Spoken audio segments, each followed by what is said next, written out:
Bom, pessoal, então como eu falei no último vídeo, a gente vai mostrar, para terminar essa parte, né, que o erro que a gente obtém quando usa o polinômio de Taylor de ordem 2 para aproximar um valor de f, ele tem a propriedade que ele tende a zero mais rápido do que a diferença x menos x0 ao quadrado, tá? E que ele é o único polinômio de grau 2 que tem essa propriedade, tá bom? Bom, então, para isso, o que a gente vai fazer? A gente vai considerar f uma função de diferença derivável até segunda ordem no intervalo i e tomar um certo ponto x0 nesse intervalo. E aí, seja de x, o erro que se comete na aproximação de f de x por p de x, onde p de x é o polinômio de Taylor de ordem 2 de f em volta de x0. Isso quer dizer o quê? Que a f de x, a gente sabe que para cada x nesse intervalo, né, nesse intervalo i, vai ser dado por essa expressão aqui, que é o nosso polinômio, né, mais o erro, tá? Aí o que a gente vai mostrar é que agora justamente quando x vai para x0, esse erro ele tende mais rapidamente que esse termo aqui, ele tende a zero mais rápido do que esse. Então o que eu vou fazer? Eu vou pegar o limite, quando x vai para x0, de e de x sobre x menos x0 ao quadrado, tá? Bom, por definição, né, pelo que a gente escreveu acima, melhor dizendo, que é por definição, o erro ele vai ser justamente, isolando aqui nessa expressão o erro, vai ser essa diferença, f de x menos isso aqui, sobre x menos x0 ao quadrado, tá? Então, quando a gente calcula esse limite diretamente, né, substitui o x por x0 aqui, a gente vê que tanto o numerador como o denominador zero. Bom, o denominador é óbvio, porque vai dar x0 menos x0, tá? E aqui, ó, porque vai ficar f de x0 menos f de x0, que é zero, zero aqui e zero aqui. Ou seja, esse limite ele dá uma indeterminação 0 sobre 0, tá? Então, como as duas funções, então, a ideia aqui é que a gente tente resolver esse problema usando a primeira regra do L'Hopital, que a gente estudou anteriormente, tá? Para isso, é só observar que é possível usar essa regra, por quê? Porque tanto a função e como essa função aqui, elas são diferenciáveis, deriváveis, no intervalo i. Basta observar que a gente tomou a f como sendo derivável até segunda ordem, e como o e depende de f, ele vai ser, obviamente, derivável até segunda ordem, e aqui é um polinômio, tá? E em torno do x0, qualquer intervalo, nesse intervalo i, excetuando o x0, essa função aqui, a derivada segunda, ela não vai se anular, tá? Vai se anular no x0 porque vai dar constante, tá bom? Então a gente pode usar a primeira regra do L'Hopital para calcular esse limite como sendo o limite, quando x é para x0, do quociente obtido quando eu derivo o numerador, que vai dar isso aqui. Observe que esse termo aqui é constante, a derivada é zero, tá? E nesse termo aqui a derivada vai ser só f' de x0, porque a derivada desse termo aqui, isso é um número, né? E a derivada disso é 1. E aqui vai ficar menos f duas linhas de x0 também, sobre 2, que é um número. E a derivada desse termo aqui é 2 vezes x menos x0, tá? Então, com isso, o 2, que eu vou colocar aqui quando derivar, ele vai cancelar com esse, né? Então vai ficar isso aqui. E esse primeiro termo vai dar f' de x. Quando a gente substituir o x por x0 aqui, o que é que vai acontecer? Esse termo aqui zera, né? Tá? E, olha, desculpa, né? Então eu tenho que o limite que eu quero calcular vai ficar dado por isso, uma vez que eu apliquei a regra do L'Hopital. Então vai ser igual a isso aqui. Aí o que é que eu faço agora? Observem que nessa expressão, ó, eu tenho uma soma em que um termo aparece o x menos x0, então eu vou separar essa soma no numerador, né, que está no mesmo denominador, como duas somas. Uma que vai ser... aí tem esse 2 aqui, eu posso colocar, um meio, né, que eu posso multiplicar fora, e aí vai ficar f' de x menos f' de x0 sobre x menos x0, menos isso aqui sobre x menos x0. Como x é diferente de x0, né, ele só é muito próximo, eu posso cancelar e vai ficar só esse termo aqui, tá? Então, quando a gente for calcular esse limite, o que é que vai acontecer, pessoal? Esse termo aqui é constante, o limite quando x é para x0 é ele mesmo. E o limite desse termo aqui quando x é para x0, por definição, é quem? É a derivada segunda de f no ponto x0. Então vai dar justamente esse camaradinha aqui, né, menos ele mesmo. Então vai dar zero o limite. Então com isso a gente mostra, né, o que a gente queria, que o erro que a gente obtém nesse processo, né, de aproximar por esse polinômio de ordem 2 de Taylor, ele tende a zero mais rápido do que x menos x0 ao quadrado, tá? Pronto, e agora a gente vai provar que esse polinômio que a gente definiu de ordem 2, né, o polinômio de Taylor de ordem 2, que é esse daqui, de f em torno de x0, ele é o único polinômio de grau 2, no máximo 2, que tem a propriedade de que o erro tende a zero mais rapidamente do que x menos x0 ao quadrado quando x vai para x0. Então o que é que a gente vai fazer? A gente vai supor que existe um outro polinômio de grau no máximo 2, que aí vai ter um outro erro aí a priori nessa, vou chamar de E1, que vai ter um erro nessa aproximação, tá? De modo que esse polinômio ele tem a propriedade de que quando eu calculo ele no x0, ele coincide com a função no ponto x0. Esse nosso polinômio tem essa propriedade, né, sempre, tanto no caso lá de ordem 1 como de ordem 2, e vai ter isso também no de ordem n qualquer, como a gente vai ver mais adiante. E que além disso, o limite desse erro, né, de E1 de x sobre x menos x0 ao quadrado quando x é para x0 é zero. Então, como é a cara desse polinômio se a gente imaginasse que ele podia ter um outro formato? Na verdade, o que ele mudaria, como ele é em torno do ponto x0, vai aparecer também um termo assim desse tipo, x menos x0, e outro x menos x0 ao quadrado. E como a gente quer que ele passe pelo ponto, que ele seja igual, na verdade, o valor dele ao valor de f em x0, então, obviamente que esse valor aqui, né, porque ele vai ter 3 coeficientes, esse aqui vai ter que ser o próprio f de x0, porque quando a gente calcular esse camarada no x0, né, esse aqui que é o nosso polinômio, vai zerar aqui, então para que o p de x0 desse igual ao f de x0, esse coeficiente do termo independente tem que ser justamente o valor de f de x0. Então o que a gente vai mostrar é que, dado um outro polinômio qualquer, de ordem 2, ele vai ter que a priori poderia ter essa forma, ele vai ter que o a e o b coincidem com o que a gente tem aqui, certo? Ou seja, a gente vai mostrar isso aqui, como eu falei. O a vale isso e o b vale isso aqui. Como é que a gente vai conseguir provar isso, pessoal? Bom, essencialmente, como a gente quer mostrar a igualdade de polinômios, naturalmente a gente gostaria de por algum processo mostrar, né, que de um lado eu teria o p de x igual ao outro lado, aparecendo aquele outro polinômio, e aí pela igualdade dos coeficientes a gente teria o que a gente deseja. Só que o que a gente tem de informação que pode se usar no sentido de conseguir pelo menos uma igualdade que envolva esses dois polinômios de alguma forma, é a partir dessas duas informações.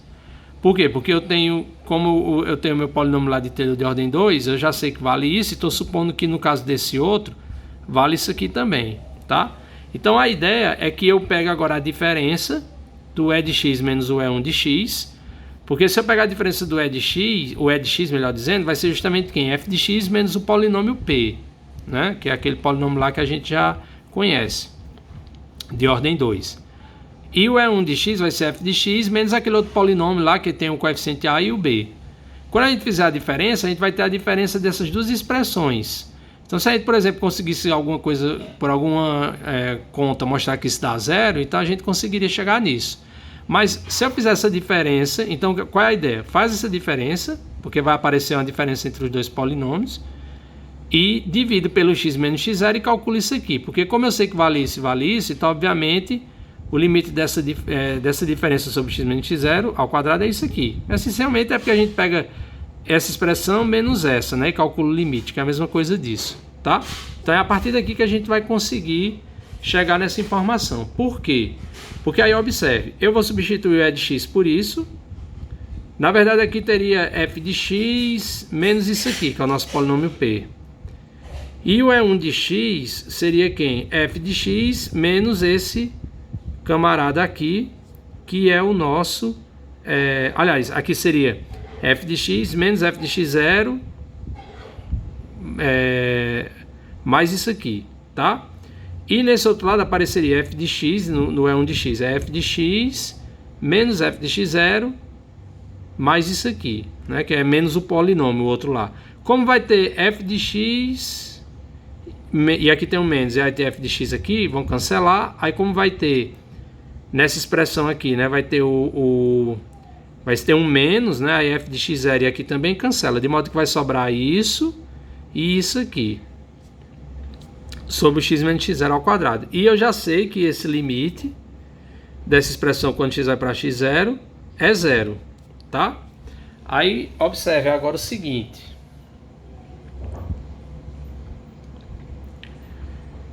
Né? Aqui ele só fez o que eu expliquei agora, tá?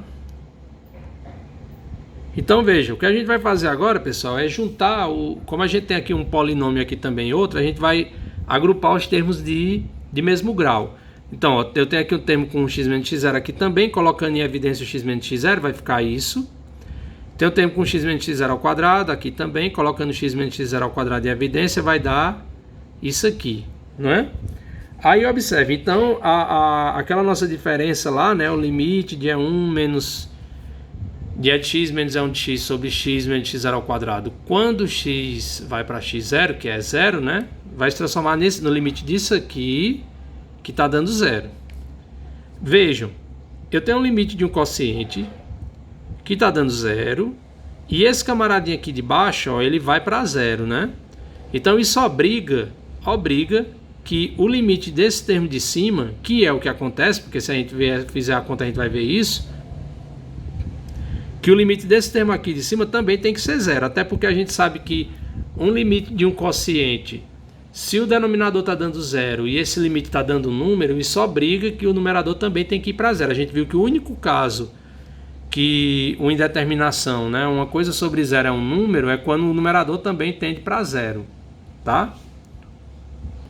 Bom, aí observe o seguinte, tendo em vista isso, tá? Por que eu falei isso? Porque agora, ó, eu vou simplificar, porque a princípio a gente diz, mas é óbvio que aqui vai dar 0 porque tem um x menos x0. Só que se a gente simplifica, né, porque eu tenho x menos x0 ao quadrado aqui, e aqui eu tenho x menos x0. Então, eu posso colocar o x menos x0 em evidência, simplificar com isso e vou obter essa expressão, que ainda é um limite onde eu tenho um quociente com o numerador tendendo para 0 e esse limite dando 0. Então, isso obriga que aqui em cima, ó, esse limite aqui do numerador tem que ser 0, tá? Em particular, se eu separar esse limite numa soma de dois limites, que é quem? O limite desse termo sobre isso, mais o limite desse termo sobre isso aqui, né? Quando x é para x0, tá? A gente vai ter que todos esses dois limites, eu vou ter a soma deles vai estar dando 0, porque eu estou só quebrando isso aqui, né? E em cada um deles eu tenho uma indeterminação, porque vai ter esse termo aqui no denominador, tá? De modo que isso vai obrigar, foi mal, desculpem. De modo que isso vai obrigar, pessoal, que quando eu faço essa separação, né? Que esse camarada aqui, ó, ele vai para 0, né? Então a gente vai ter que justamente como eu tenho que é constante isso aqui, ó, porque o f' de x0, isso é um número. E o a é um número também. Então, se o limite disso aqui está dando 0, quando x vai para x0, como isso aqui não depende do x0 do x porque é fixo, quer dizer que essa função ela é 0, tá? Certo? É imediato, né? Porque isso aqui é um número, certo? E aí, como eu vou ter um número sobre x menos x0, está tendendo a 0 esse limite e o denominador já tende a 0, isso obriga que o numerador tem que ser 0, porque nesse caso ele é constante, tá? Se fosse uma função, a gente não poderia garantir que a função é a função nula, claro, mas no caso aqui tem que ser 0 porque isso é um número e ele está tendendo a 0, então não tem jeito, né? Porque o limite de uma constante é a própria constante, tá? Então obriga isso, que isso ocorra, né? Por conta do que a gente acabou de mencionar. E aí, como esse termo é 0, se a gente olha para cá de novo, então na verdade essa expressão ela vai se tornar só isso aqui, que seria, né? Se a gente fazer a separação que eu mencionei, o limite do pedaço que apareceria aqui, que seria disso sobre x menos x0, seria 0, né? Então já ia sumir. E a gente ia ter só o limite desse pedaço aqui, ó, que sobraria isso, dando 0, tá? Mas aí, como x não é igual a x0, né? Ele tende, eu posso cancelar, e aí eu vou ficar com o limite, na verdade, de um número, porque isso aqui é um número, o f duas linhas de x0 sobre 2 é um número, o b é um número, aí eu teria o limite de um número, quando x vai para x0, dando 0. Como o limite de um número é o próprio número, então isso obriga que esse camarada tem que ser 0, e consequentemente que o b é quem? F duas linhas de x0 sobre 2. Aí com isso a gente prova que o nosso polinômio ele coincide com o polinômio lá que a gente tinha definido, então o polinômio é único, tá bom? Ó, então, essas informações que a gente provou agora há pouco, elas são importantes, porque se a gente não tivesse conhecimento disso, né, a gente poderia se deparar com um tipo de situação como essa aí que estava mencionada no exemplo 5, em que você tem uma função, você já arbitra um polinômio de grau 2, no máximo 2, e quer saber se esse polinômio é o polinômio de Taylor de ordem 2 dessa função. A priori, se a gente não tivesse aquela informação de que o polinômio ele é único, a gente pensaria, bom, pode ser que sim, pode ser que não, até porque a gente pensaria justamente na possibilidade de existir mais de um, tá? Então, como é que a gente vai provar isso? Aí a gente pode fazer de duas maneiras.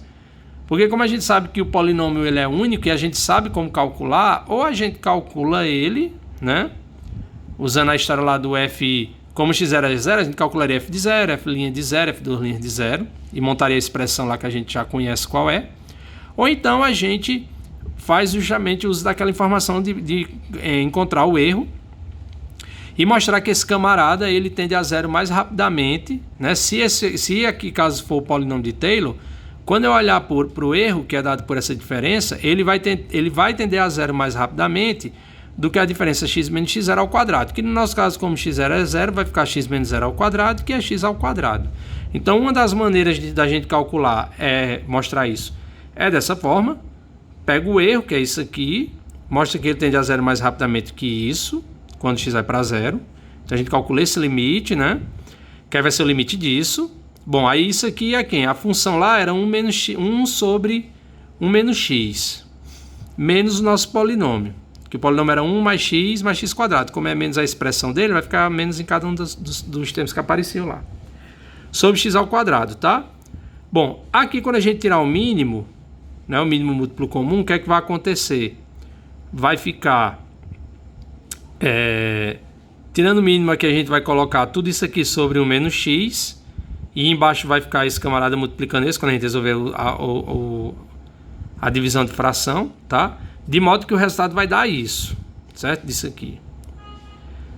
Mas aí, ó, eu tenho x ao cubo, ao quadrado e ao cubo. Eu posso colocar x ao quadrado em evidência aqui, porque eu posso colocá-lo aqui também, e aí eu vou obter essa expressão, certo? Então, esse limite aqui, quando a gente calcula ele quando x vai para 0, isso dá o que? 0, porque aqui vai dar 0, aqui vai dar o próprio 1 e aqui vai dar 0, tá? Então, a gente mostrou que o limite desse quociente vai para 0, quando x vai para 0, que o limite é 0, desculpa, quando x vai para 0, e com isso a gente conclui que esse erro ele tende a 0 mais rápido do que a diferença x menos 0 ao quadrado, e portanto isso já garante que aquele polinômio que foi dado lá no enunciado, esse camarada aqui, ele é o polinômio de Taylor de ordem 2 dessa função em torno de x0 igual a 0. A outra maneira, como eu falei, seria... seria a gente calcular justamente o f de 0, né? O f' de 0 e o f2' de 0. E depois fazer a conta e verificar se o nosso polinômio dá justamente esse camarada que foi dado aqui, tá?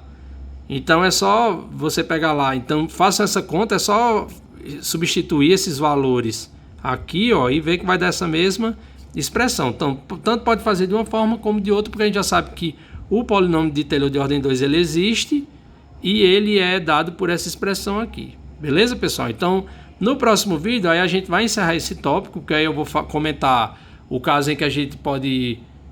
a gente vai ver que é possível encontrar um polinômio de Taylor de ordem n qualquer, esse n natural, tá bom? E que ele vai ter as propriedades, assim como nesses casos particulares que a gente observou, ele vai continuar tendo as propriedades que a gente viu aqui, tá? Então, até a próxima.